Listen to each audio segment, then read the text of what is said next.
हाय, I'm Avani Arya और आप देख रहे हैं नागपुर न्यूज बुलेटिन। आइए नजर डालते हैं दिन भर की कुछ खबरों पर।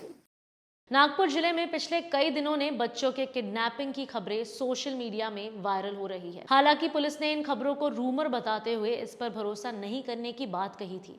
पुलिस के इस दावे के बीच ओल्ड कामठी पुलिस स्टेशन की हद में एक माइनर बच्ची की किडनैपिंग करने का मामला सामने आया है।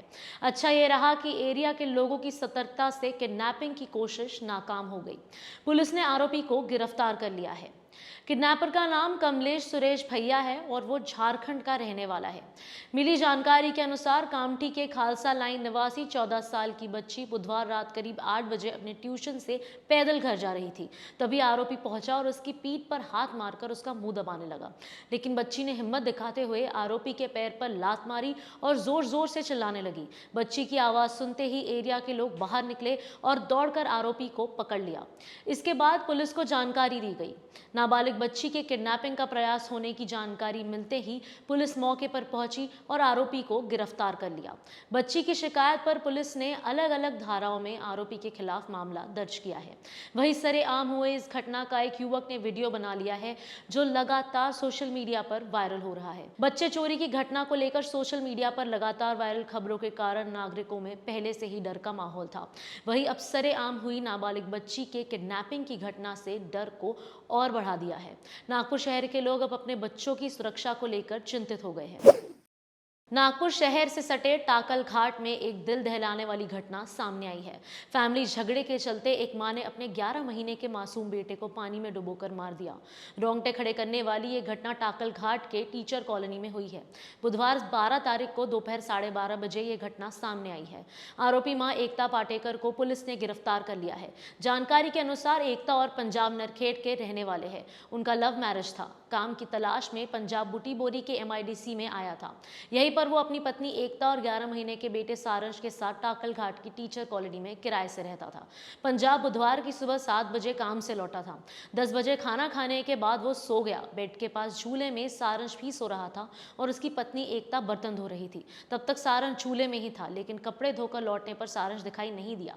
एकता ने पंजाब को जगाया और दोनों की आवाज सुनकर आस पड़ोस के लोग भी जमा हो गए। सभी ने बच्चे को ढूंढना शुरू किया। इसके बाद छत पर प्लास्टिक की पानी की टंकी में झांक कर देखने पर सारंश उसमें गिरा हुआ दिखाई दिया। उसे तुरंत PHC सेंटर ले जाया गया। वहां से बुटीबोरी के एक प्राइवेट हॉस्पिटल में ले जाया गया, जहां डॉक्टर्स ने उसे डेड घोषित किया। इसकी जानकारी मिलने पर MIDC की बुटीबोरी पुलिस की टीम मौके पर पहुंची। SDPO पूजा गायकवाड़ और इंस्पेक्टर अशोक कोहली ने घटना की रिसर्च की और इस घटना पर नजर बनाए रखी। घटना की जगह को देखते हुए किसी भारी इंसान के घर में आकर बच्चों को पानी की टंकी में फेंकने के चांसेस काफी कम थे। पंजाब और एकता ने उनकी किसी से दुश्मनी की बात से भी इनकार किया था। इससे पुलिस को दोनों पर शक हुआ। इसके बाद पूछताछ में एकता ने सारंश को टंकी में फेंकने की बात कबूल कर ली। पुलिस ने सिर्फ 4 घंटों में ही इस मामले को सुलझा लिया। जानकारी के अनुसार एकता को मिर्गी की बीमारी थी, इसीलिए उसने जन्म के बाद से ही सारांश को अपना दूध नहीं पिलाया था। सारांश के कमजोर होने के कारण पंजाब पूरा दोष एकता को देता था। इसी बात को लेकर दोनों में हमेशा झगड़े होते रहते थे। इसी झगड़ों के कारण गुस्से में आकर एकता ने अपने मासूम बच्चे सारंश की जान ले ली। सोशल मीडिया एक्सपर्ट और पॉलिटिकल स्ट्रैटेजिस्ट के तौर पर खुद को प्रेजेंट करने वाले अजित पारसे पर एक बड़े डॉक्टर से 4.5 करोड़ रुपए की धोखाधड़ी किए जाने के मामले में कोतवाली पुलिस ने पारसे के खिलाफ मामला दर्ज किया है। पुलिस ने उसके घर पर छापा मारा, जहां पर अलग अलग पार्टियों के letter pad, government, private offices के स्टैंप मिले। जानकारी के अनुसार आरोपी अजित पारसे स्वावलंबी नगर निवासी है। उसकी पहचान सोशल मीडिया एक्सपर्ट के रूप में है। उसने शहर के एक बड़े डॉक्टर के समय समय पर करोड़ों रुपए ठगे हैं। दरअसल CSR के तहत डॉक्टर को फंड देने का झांसा देकर उससे 1.5 करोड़ रुपए वसूल किए। कुछ दिनों बाद अजित को पता चला कि डॉक्टर के दोस्त ने लोन लिया है, उसमें डॉक्टर गारंटर है। इसके बाद उसने CBI के नाम से बोगस वारंट डॉक्टर को भेजा। घबराए हुए डॉक्टर ने ये बात अजित को बताई तो उसने केस सेटलमेंट के नाम पर डॉक्टर से और 1.5 करोड़ रुपए वसूले और रकम मिलने के बाद वारंट कैंसिल होने का लेटर भी भेज दिया। अजित से फैमिली रिलेशन होने के कारण उसे डॉक्टर तथा उसके रिलेटिव्स अच्छा मानते थे। इसके बाद एक प्रोग्राम में अजित पारसे को इनवाइट किया गया था। इस प्रोग्राम में अजित को पता चला कि डॉक्टर और उनकी वाइफ ने बच्चा गोद लिया है। इसको लेकर भी अजित ने डॉक्टर और उनकी वाइफ को लेटर भेजे और गंभीर आरोप लगाए। इस मामले के सेटलमेंट के लिए भी डॉक्टर से 1.5 करोड़ रुपए जाने का पता चला है। अजित के फ्रॉड का पता चलने से डॉक्टर ने कोतवाली पुलिस स्टेशन में केस दर्ज कराया है। एक और डॉक्टर से इसी तरह की वसूली किए जाने का पता चला है। पुलिस ने इसे गंभीरता से लेते हुए अजित के घर में छापा मारा। तलाशी के दौरान अलग अलग पार्टी के नेताओं के लेटर पैड और स्टैम्प्स पुलिस के हाथ लगे हैं। सदर पुलिस स्टेशन का स्टैम्प भी मिला है। हालांकि इस संबंध में पुलिस ने अब तक पारसे की गिरफ्तारी नहीं की है। बताया जा रहा है कि उसकी तबीयत ठीक नहीं है, जबकि नियमों के अनुसार उसे पुलिस की ओर से हॉस्पिटल में जांच कराई जानी चाहिए, लेकिन फिर भी पुलिस की ओर से ऐसा नहीं किया गया। इसके कारण भी शहर में चर्चा हो रही है। शहर में इंसानियत को शर्मसार करने का मामला सामने आया है।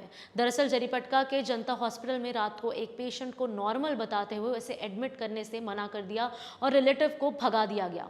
इसके बाद पेशेंट के रिलेटिव जैसे ही उसे दूसरे हॉस्पिटल लेकर गए, पेशेंट की हार्ट अटैक से मौत हो गई। दिल दहलाने वाली ये घटना 6 अक्टूबर की रात की है, लेकिन इसकी जानकारी मंगलवार रात को बाहर आई। डेड पेशेंट के साले राकेश कंजवानी ने पेशेंट और उसके रिलेटिव्स के साथ इनह्यूमन ट्रीटमेंट करने वाले जनता हॉस्पिटल के डॉक्टर हरिओम तिवारी के खिलाफ कड़ी कार्रवाई की मांग की है। राकेश कंजवानी ने बताया कि जरीपटका के रहने वाले 46 साल के उनके जीजा ईश्वर खूबनानी के सीने में 6 अक्टूबर की आधी रात को अचानक दर्द शुरू हो गया। इस दौरान उन्हें लेकर जरीपटका के ही जनता हॉस्पिटल गए। उस समय वहां हरिओम तिवारी ड्यूटी पर थे।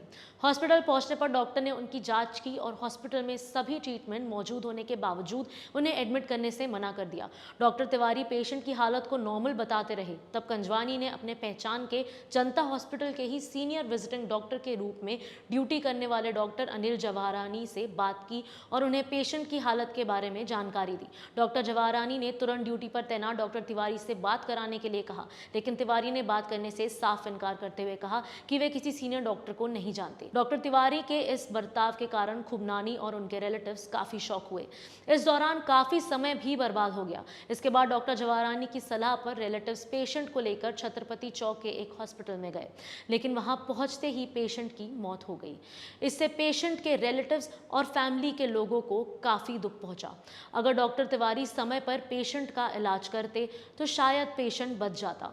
राकेश कंजवानी ने उनके जीजा की मौत के लिए जिम्मेदार डॉक्टर तिवारी के खिलाफ स्टेट मेडिकल काउंसिल से मांग की है कि डॉक्टर तिवारी का रजिस्ट्रेशन कैंसिल किया जाए और पुलिस की ओर से डॉक्टर तिवारी पर सख्त कार्रवाई की जाए। तहसील और शांतिनगर पुलिस स्टेशन की हद में बुधवार को अनाज की कालाबाजारी करते हुए आरोपियों को पकड़ा गया है। इस कार्रवाई में जब्त किया गया चावल मिड डे मील का था। ये कार्रवाई जोन 3 के स्क्वाड ने की है और आरोपियों की गाड़ियां भी जब्त की है। जानकारी के अनुसार स्पेशल टीम ने शांतिनगर पुलिस स्टेशन की हद में गवर्नमेंट के अनाज की 3 गाड़ियां शक के आधार पर जांच के लिए रोकी। इन गाड़ियों में 2 टन चावल और 1 टन गेहूं था और ये पूरा अनाज गवर्नमेंट का था। मोहन पराते, आबिद हुसैन ये गाड़ियों के साथ मौजूद थे।